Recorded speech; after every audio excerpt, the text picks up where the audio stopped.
So funny enough, I just made a video pretty much like yesterday explaining how the iPhone 10 really isn't really in that weird of a situation because of the iOS 17 update and everything. But to be honest, the iPhone 10 actually isn't that bad of an iPhone, even now that iOS 17 isn't coming on it. And the reason for that is not because iOS 16 was that crazy big of an update, and it honestly was. It's mostly because of these small differences between the iOS 17 update and the iOS 16 update, and I really do feel like Apple kind of did some disservices by not giving out at least a majority of all those cool features within iOS 17 to iOS 17. They should have went through and given us a lot more features within that version of software, and since they didn't, that kind of put those specific devices in a really weird spot. So where does this leave us now with iOS, 17? Well, the reason why the iOS 17 update was a big deal, in my opinion, not necessarily because of the features itself, but because it dropped support of the iPhone 10. But now that the iPhone 10 is still on iOS 16, it's looking like it's still going to be getting iOS updates on iOS 16,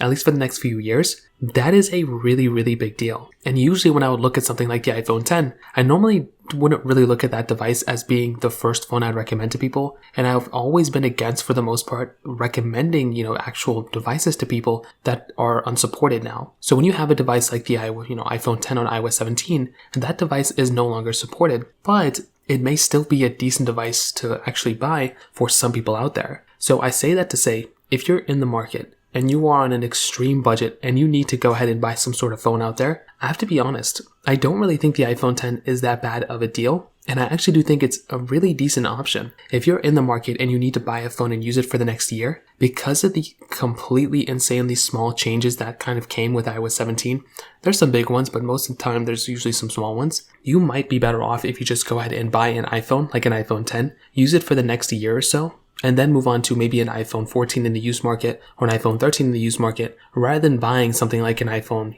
6S, or keeping your iPhone 6S or iPhone 7 or iPhone 8 for the next year or so. You're much better off of spending like $150 on something like an iPhone 10 rather than buying something like an iPhone, 6S or iPhone 7 or iPhone 8 in the used market as of right now. So there's a couple different choices you kind of have here, but I would probably say as of this point, that's probably the best option that you have. Just going through, just buying an iPhone 10. It really isn't that bad of an iPhone anymore, and it honestly makes the most amount of sense to me personally. So that pretty much covers it up. If you have any other thoughts or questions, let me know in the comment section below. Hit the like button, that would mean so much, but definitely hit that subscribe button. More importantly than everything else, I love every single one of you guys. Hopefully I'll catch you guys in the next video. Peace out till then.